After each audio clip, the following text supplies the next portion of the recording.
1 à 3 heures de kiné par semaine et des soins infirmiers. Tout à fait. Donc il faudrait, pour qu'il puisse, disons, se rétablir, il faudrait quoi exactement? Bien, voilà, ce que nous demandons, nous, c'est pas quelque chose d'extraordinaire.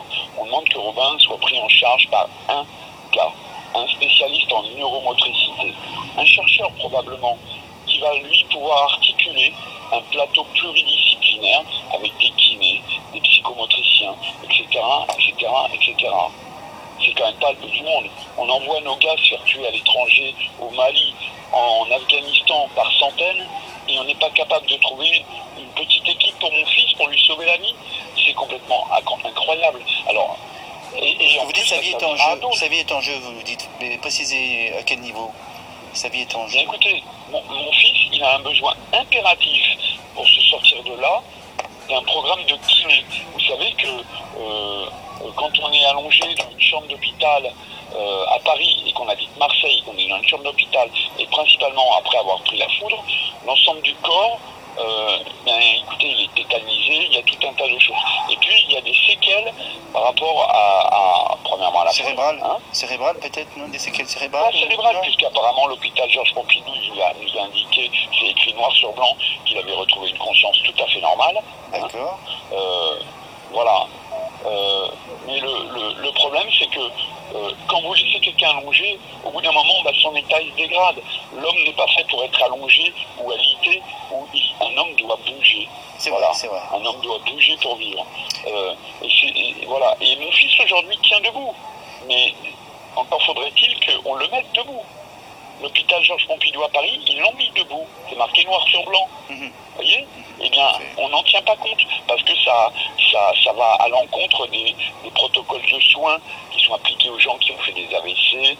Faut qu'ils embauchent du personnel, etc., etc. On marche sur la tête complètement. Voilà, c'est pas le patient, c'est pas au patient de s'adapter au médecin. C'est le médecin qui doit s'adapter au patient. Aujourd'hui, c'est l'inverse. Mon fils, ça fait 6 ans qu'il souffre parce qu'il n'a pas de soins adaptés. Voilà. Que vous dit le président de la République dans sa lettre exactement? Le président de la République, d'abord, ne m'a pas adressé ma lettre personnellement. Il l'a adressé à M. Xavier Bertrand, qui est l'ancien ministre de la Santé. Mais je parle de François Hollande.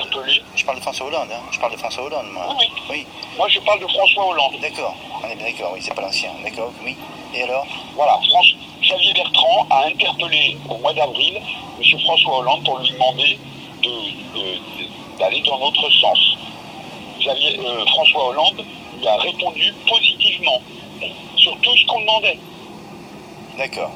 Voilà. Positivement. Voilà. Ça, vous avez la lettre.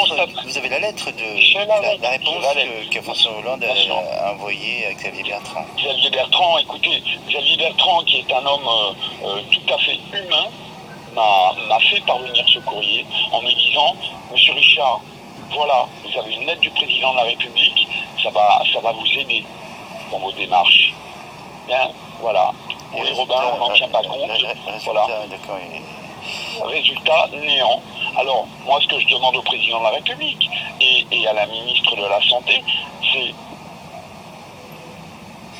faites-vous respecter. Je ne sais pas. Tout à fait. Nous avons besoin de vous.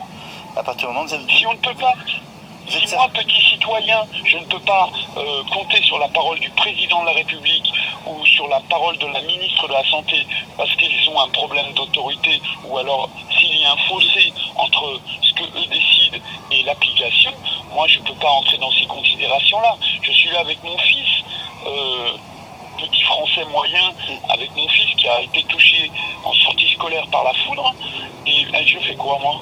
Et vous, actuellement, c'est ça, vous risquez votre vie pour sauver la sienne, hein, c'est ça? Je suis arrivé à obliger de risquer ma vie devant le ministère de la Santé et on m'ignore. Ça fait 7 jours, vous savez monsieur, je suis dans un tel état de fatigue, c'est inacceptable. On est en France, on n'est pas au fin fond du je sais pas moi.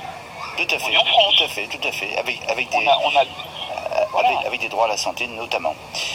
Tout à fait. Voilà. Vous savez, j'ai fait expertiser mon fils par le biais d'une amie qui est une une très très haut cadre du ministère de la Santé et dont je ne citerai pas le nom pour pas qu'elle soit embêtée. J'ai fait expertiser mon fils par un spécialiste en neuromotricité, en psychomotricité, de manière officieuse. Voilà. Lui va faire vous savez, on a tellement de bâtons dans les roues que maintenant on se méfie. Il va faire un rapport qui va déplaire à beaucoup de gens. Il me l'a dit. Il m'a dit, Robin a beaucoup de potentiel, y compris la marche.